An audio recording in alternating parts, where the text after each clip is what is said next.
షేక్ అన్వర్ గారి millionaires wealth creation workshop November 20న నిర్వహిస్తున్న ప్రోగ్రాంలో జాయిన్ అవ్వాలనుకుంటే వెంటనే సంప్రదించండి. నమస్తే, వెల్కమ్ టు సుమన్ టీవీ. నేను మీ యాంకర్ సిరి. సో ప్రజెంట్ మనం చూస్తే మహిళలకి అనేక రకాల చట్టాలు అయితే ఉన్నాయి. అండ్ అందులో భాగంగానే ఈ మధ్య కాలంలో భార్య పెట్టే వేధింపులకు బరైన భర్తల సంఖ్య ఎక్కువగా అయినాయి. సో మరి వాళ్ళు చట్ట ప్రకారంగా చట్టాన్ని అప్రోచ్ అవ్వాలి అంటే ఎలాంటి హక్కులు ఉంటాయి, వీటన్నిటి గురించి ఇన్ డీటెయిల్గా మనతో షేర్ చేసుకోవడానికి అలాగే రవీంద్రనాథ్ గారు ఉన్నారు. వారిని అడిగి తెలుసుకుందాం. నమస్కారం సార్. నమస్తే అండి సిరి గారు. భార్య పెట్టే వేధింపులకు గురైన భర్తల సంఖ్య చాలా ఎక్కువైంది అని చెప్పొచ్చు. సో అలాంటి వాళ్ళు ఎవరైనా కూడా చట్టాన్ని అప్రోచించాలి అంటే చట్ట ప్రకారంగా భర్తలకు ఎలాంటి హక్కులు ఉంటాయి సార్? ఒక ఇంటిలో భార్య ఇబ్బందులు పడుతుంది అనుకోండి, భర్త వేధింపులకు గురవుతుంటే చుట్టుపక్కల వాళ్ళు, ఇరుగు పొరుగు వాళ్ళు, సంఘాలు కావచ్చు, లేకపోతే సమాజంలో కూడా ఆమె మీద ఒక సింపతి ఉంటుంది. కంప్లీట్గా ఒక రకమైన సింపతి, ఒక జాలి, దయ, అయ్యో మీ భర్త ఎట్లా చూస్తున్నా రండి అని చెప్పి తరతమ భేదాలు లేకుండా ప్రతి ఒక్కరు వచ్చి ఆమెకు అండగా నిలబడే సందర్భాలు చాలా చోట్ల జరుగుతుంది.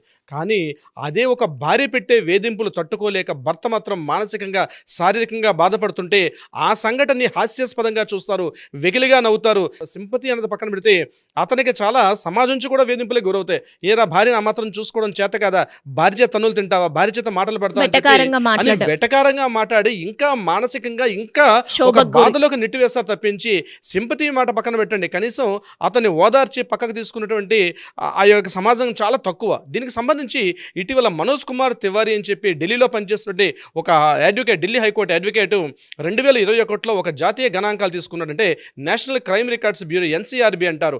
ఎన్సీఆర్బీ రికార్డ్స్ సర్వే లెక్కల ప్రకారం ఆ ఏడాది 2021 లెక్కల ప్రకారం సుమారుగా 164,000 పైబడి చిలుకు ఆత్మహత్యలు జరిగితే అందులో 81,000 పైబడి కేవలం పురుషుల యొక్క హత్యలు జరిగాయి. కేవలం స్త్రీల యొక్క సంఖ్య చూసినట్లయితే కేవలం 25,000 మాత్రమే ఉంది. ఆయన తీసినట్టు గణాంకాలు, అది ఎన్సీఆర్బీ యొక్క గణాంకాల సర్వే ప్రకారం.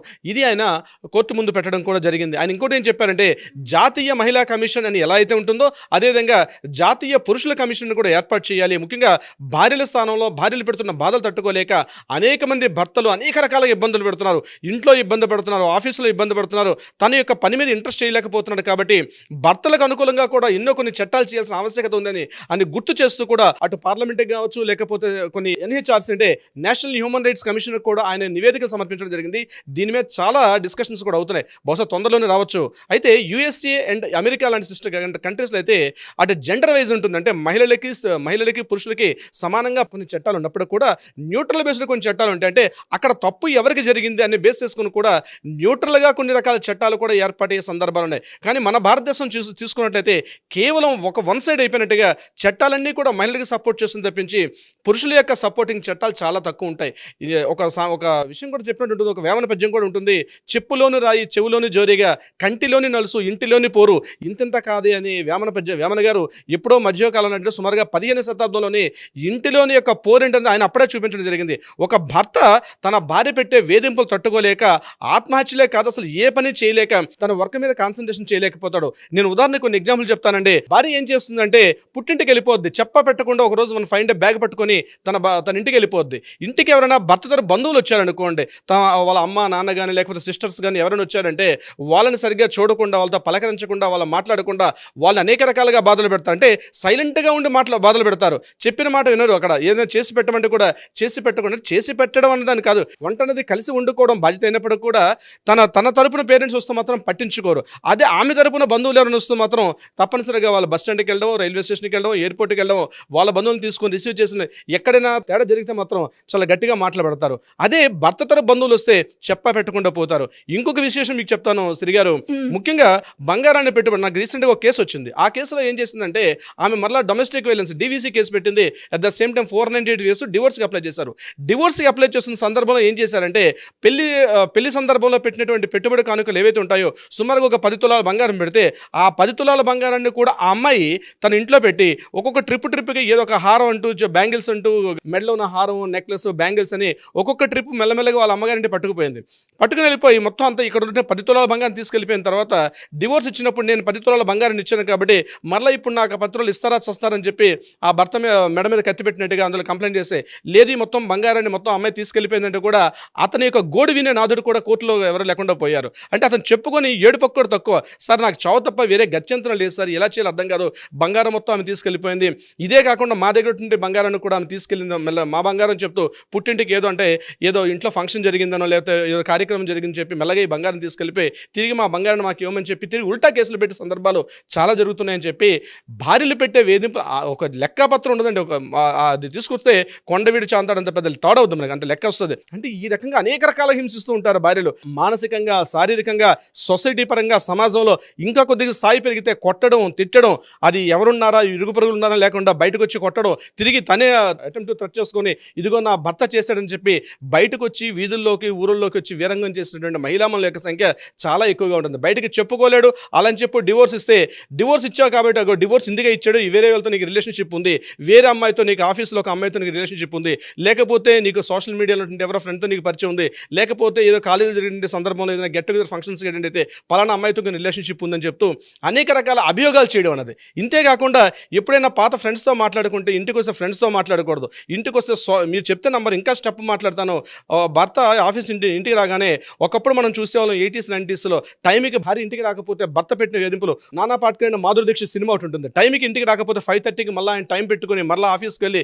నేను రావడానికి ఎంత టైం పెట్టింది, నువ్వు ఎందుకు హాఫ్ అన్ అవర్ పెట్టింది, నేను కేవలం జస్ట్ 15 minutes వచ్చాను, నువ్వు ఎందుకు 5 నిమిషాలు లేట్గా ఎందుకు వచ్చావు అని చెప్పి ఒక సినిమాల సంగతి. అంటే రియల్ లైఫ్లోనే సినిమాలు తీశారు ఆ టైంలో. ఇప్పుడు రివర్స్ కేటగిరీ, చెప్పిన టైంకి రాకపోతే అంటే ఆఫీస్ నుంచి ఇంటికి వచ్చే సమయాన్ని కరెక్ట్గా లెక్కబెట్టి 5:30కి ఇంట్లో ఉండాలంటే 5:30 కల్లా ఇంట్లో ఉండాలి. పొరపాటున ఇంటికి వచ్చిన తర్వాత ఫ్రెండ్స్తో మాట్లాడినా, చాటింగ్ చేస్తున్నా, వాట్సాప్లో ఉంటున్నా, ఎవరితో ఉంటున్నా, చాలా దయనీయమైన పరిస్థితి భర్తలు గడుపుతున్న పరిస్థితి. చెప్పుకోలేక భర్తలు పడుతున్న బాధలు లెక్కకి మికిలిగా ఉంటాయి సిరిగారు. ఇంకొన్ని సందర్భాల్లో సిరిగారు పిల్లలు ఉంటారు, పిల్లల విషయం చూసినట్లయితే ఆ పిల్లల్ని తీసుకుని తన పుట్టింటికి వెళ్ళిపోద్ది అమ్మాయి చెప్ప పెట్టకుండా. పిల్లల్ని చూద్దామంటే పిల్లల్ని చూపించినవారు, నువ్వు ఇంత అమౌంట్ ఇస్తే తప్ప నేను నీ పిల్లల్ని చూపించని చెప్తాది ఆవిడ. అంతేకాకుండా పిల్లల్ని ఏ స్కూల్లో జాయిన్ చేయాలి, వాళ్ళ ఎడ్యుకేషన్ విషయంలో కావచ్చు, ప్రతి విషయంలో కూడా దాన్ని ఇంటర్ఫేర్ అయిపోయి, అంటే ఎడ్డమంటే తెడ్డమంటారు సామెత ఆంధ్ర సైడ్ చెప్తారు, అంటే అవునంటే కాదని చెప్పడం అనమాట. ప్రతి విషయాన్ని కన్ఫ్లిక్ట్ చేసుకోవడం, కాంట్రవర్షియల్ చేసుకోవడం, పిల్లల్ని చూపించకుండా పిల్లల్ని ఒక అజ్ఞాతంలో ఎక్కడో వాళ్ళ అక్కగారింట్లో కానీ వాళ్ళ అమ్మమ్మ గారింట్లో పెట్టేసి నువ్వు నేను అన్నట్టుగా చేస్తే నేను అడిగినట్టు అమౌంట్ ఇస్తే తప్పించి పిల్లల్ని నీకు నేను చూపించనని చెప్పి కూడా భర్తని భయపెట్టేటువంటి భార్యామణుల యొక్క సంఖ్య చాలా ఎక్కువగా ఉంటుంది శ్రీగారు. ఎస్ సార్, మీరు చెప్పిన ఏవైతే ఉన్నాయో చాలా మంది హస్బెండ్స్ ఎవరైతే ఉన్నారో రియల్ టైమ్గా ఎక్స్పీరియన్స్ అయిన వాళ్ళే ఎక్కువగా ఉన్నారు. సో అలాంటి వాళ్ళు ఎవరైనా కూడా చట్ట ప్రకారంగా వెళ్ళాలి, మాకు ఎలాంటి హక్కులు ఉంటాయి అన్నప్పుడు లీగల్ పరంగా ఎలా ఉంటుంది సార్? అంటే పూర్తిగా శ్రీగారు మహిళలకు ఉన్నటువంటి చట్టాలు, సెక్షన్స్ ఏవైతే కఠినమైనటువంటి సెక్షన్స్ ఏవైతే ఉన్నాయో అంత స్థాయిలో లేనప్పటికీ కూడా కొన్ని సెక్షన్స్ పురుషులకు కూడా సపోర్ట్గా ఉన్నాయి. ఇందులో నేను చెప్పేది సెక్షన్ 9 ప్రకారం తీసుకున్నట్లయితే ఆర్సీఆర్ పిటిషన్ అంటారంటే restitution of the conjugal rights. అంటే భార్యని పుట్టింటికి వెళ్ళిపోయినటువంటి భార్యని మరలా వెనక్కి తెప్పించుకునే పిటిషన్. అంటే ఆ అమ్మాయి చెప్ప పెట్టకుండా పిల్లల్ని తీసుకుని ఇంటికి వెళ్ళిపోయింది. అటువంటి సందర్భాల్లో ఈ ఆర్సీఆర్ పిటిషన్ సెక్షన్ 9 ప్రకారం మనం వేసుకున్నట్లయితే భార్యను మరలా నా ఇంటికి పంపించమని చెప్పి కోర్టు ద్వారా ఒక పిటిషన్ పంపించుకునే ఒక హక్కు కూడా భర్తకు ఉంటుంది. దీన్ని ఆర్సీఆర్ పిటిషన్ అంటారు. అంటే ఇది చాలా ఇంపార్టెంట్ పిటిషన్. చాలా చోట్ల ఫస్ట్ డివోర్స్ అన్నది కేసు ఇక్కడే స్టార్ట్ అవుద్ది. వన్ ఫైండ్ ఏం చేస్తుంటే భార్య చెప్పా పెట్టకుండా ఇల్లు విడిచేసి వెళ్ళిపోతుంది, ఆ బ్యాగ్ పట్టుకుని పిల్లల్ని తీసుకెళ్ళిపోతుంది. ఇక్కడ ఆర్సీఆర్ పిటిషన్ కానీ మగవాళ్ళు వేసుకున్నట్లయితే మీకు రేపు డివోర్స్లో చాలా సపోర్ట్ ఉండే అవకాశం ఉంటుంది. మెయింటెనెన్స్లో కానీ, డివోర్స్లో కానీ, లేకపోతే నేను చెప్పిన డీవీసీలో కానీ, డొమెస్టిక్ వైలెన్స్లో కూడా ఏదైతే ఇప్పుడు ఆర్సీఆర్ పిటిషన్ అనేది చాలా వాల్యుబుల్ అవుతుంది. అంటే నాకు అభిప్రాయం లేదు, ఆమె డివోర్స్ ఇచ్చే ఉద్దేశం నాకు లేదు, కానీ నా భార్య ఏదైతే చెప్పపెట్టుకుని వెళ్ళిపోయిందో కోర్టు ద్వారా వినిపించుకుంటున్నాను, నా భార్యను మళ్ళీ నా ఇంటికి పంపించండి అని చెప్పి ఒక ఆర్సీఆర్ పిటిషన్ వేసుకునే హక్కు ఉంటుంది. ఇది రేపు డివోర్స్లో కానీ ఇట్లా చాలా యూస్ఫుల్ అవుతుంది. ఇది కాకుండా సెక్షన్ 340 అండ్ 182 ఐపీ సెక్షన్స్ ప్రకారం అంటే ఒకవేళ భార్య తప్పుడు కేసులు పెట్టింది అనుకోండి. తప్పుడు కేసులు అంటే ఏంటి, ఎట్లాంటి తప్పుడు కేసులు పెడుతుంది అంటే సరిగ్గా అమౌంట్ ఇవ్వట్లేదని చెప్పు, నన్ను కొడుతున్నాడు, నన్ను తిడుతున్నాడు, నన్ను దూషిస్తున్నాడు, అబ్యూజ్ లాంగ్వేజ్ తిడుతున్నాడు, నా ప్రైవసీకి సెక్షన్ అంటే ఆర్టికల్ 21 ప్రకారం నా ప్రైవసీకి భంగం వాటిల్లుతున్నాడు అన్నటువంటి ఇటువంటి సందర్భాల్లో ఇప్పుడు నేను చెప్పిన 340 అండ్ 182 సెక్షన్స్ ప్రకారం భార్య వేధింపులకు గురి చేస్తుంటే కూడా ఇవి పెట్టే అవకాశం కూడా ఉంటుంది. ఇది కాకుండా సిఆర్పిసి 156(3) ఇది చాలా పవర్ఫుల్. మానసికంగా వేధిస్తే ఎట్లా అంటే ఇప్పుడు ఇందాక నేను చెప్పినట్టుగా మానసికంగా వేధించడం, టైంకి ఇంటికి వస్తావా రావా, ఈ టైంకి నువ్వు సోషల్ మీడియాలో చూడకూడదు, నీ ఫ్రెండ్స్తో ఉండకూడదు, నీ జీమెయిల్ అకౌంట్స్ పాస్వర్డ్స్ నాకు ఇవ్వాల్సిందే, నువ్వు ఎవరెవరు ఇన్స్టా వాడితే ఇన్స్టా అకౌంట్ డీటెయిల్స్ నాకు ఇవ్వాల్సిందే, ఎవరెవరు పరిచయాలు ఉన్నాయి, నీ ఆఫీస్లో ఫ్రెండ్స్తో పరిచయాలు, మానసికంగా బెదిరించడం. నువ్వు ఇంత అమౌంట్ ఇస్తావు, మా సిస్టర్ వాళ్ళ మ్యారేజ్ అయింది, ఆ టైంకి ఇంత అమౌంట్ నువ్వు ఇవ్వాల్సిందే, ఇవ్వకపోతే నిన్ను డివోర్స్ ఇస్తానని, లేకపోతే నీ మీద 498కి పెడతానని చెప్పి ఇట్లా బెదిరింపులకు ఉన్నట్లయితే సార్ మరి ఇట్లాంటి సందర్భాల్లో వీటికి ఎవిడెన్స్ ఎలా గ్యాదరించాలి? ఈ ఎవిడెన్స్ ఎప్పుడైతే మీకు భార్య మీద కొంత అనుమానం కలిగిందో, ఈవిడ మానసికంగా వేధింపులకు గురిచేస్తుందని తెలిసినప్పుడు మీరు కొంత అలర్ట్ అవ్వండి. వీలైనంత కొన్ని ఎవిడెన్స్లు అయితే గ్యాదరించుకోవడం చాలా మంచిది. అప్పుడు సెక్షన్ 156/3 ప్రకారం ఆమెను మానసికంగా వేధింపులు గురిచేస్తే కూడా మీరు ఆమె కోర్టులో కూడా కేసు ఫైల్ చేయొచ్చు, ఆమెకు కూడా ఉంటుంది. ఇది కాకుండా సెక్షన్ 177 అండ్ 182 ఇవేంటంటే భార్య కంప్లీట్గా తప్పుడు సమాచారం ఇవ్వడం. అంటే వేరే అమ్మాయితో రిలేషన్షిప్ ఉంది నీకు, అందువల్ల నువ్వు అమ్మాయితో బాగా రిలేషన్ మాట్లాడుతున్నావు, ఆమెతో జల్సాగా తిరుగుతున్నావు అని చెప్పి, అంటే విషయం అక్కడ లేదు, మీరు తప్పు చేయలేదు, కానీ మీ మీద ఒక అభియోగం మోపుతుంది. మీరు పలానా అమ్మాయితో తిరుగుతున్నారు, మీరు పలానా చోటికి నాకు చెప్పపెట్టకుండా వెళ్ళారు, మీరు పలానా షాప్కి ఎందుకు వెళ్ళారు, ఆ టైంలో ఈవినింగ్ 8-9 o'clock మీరు ఈ టైంకి ఎక్కడ ఉన్నారు అని చెప్పి ఈ రకంగా తప్పుడు సమాచారంతో రేపు ఆమె డివోర్స్ కేసు పెట్టిన, డీవీసీ పెట్టిన సందర్భాల్లో ఈ సెక్షన్స్ మీకు ఉపయోగపడే అవకాశం కూడా ఉంటుంది. ఇది కాకుండా మెంటల్ హెరాస్మెంట్ ఇప్పుడు 156(3) అని చెప్పాను. ఇది కాకుండా కాస్త బెదిరింపులు, మరి కాస్త ఫిజికల్ అనుకోండి 506 భయపెట్టడం, నీ అంతు చూస్తా, నిన్ను రోడ్డుకి ఇడుస్తా, నిన్ను సమాజంలో పరువు లేకుండా చేస్తా అని చెప్పి బెదిరింపులు చేశారనుకోండి, సెక్షన్ 506. ఇది చాలా పవర్ఫుల్ సెక్షన్ ఆమె మీద. అంటే కేవలం మహిళలకు ఒకటే కాకుండా ఇలా లెక్క వేసుకుంటూ పోతే పెద్ద ఎపిసోడ్ అవుతుంది సిరి గారు. ఈ సెక్షన్స్ అన్ని కూడా స్త్రీలకు ఏ మాత్రంగా ఏది ఉన్నాయో అంత పవర్ఫుల్ లేనప్పుడు కూడా పురుషులకు కూడా కొన్ని సపోర్టింగ్ ఉన్నాయి. ఇది రేపు మీకు చాలా యూస్ఫుల్ అవుతాయి. ఈ మధ్యకాలంలో మేము కొన్ని కేసెస్లో మేము తీసుకొని చేస్తున్నప్పుడు ఈ రకమైన కేసులు ముందు అలర్ట్ అవ్వడం.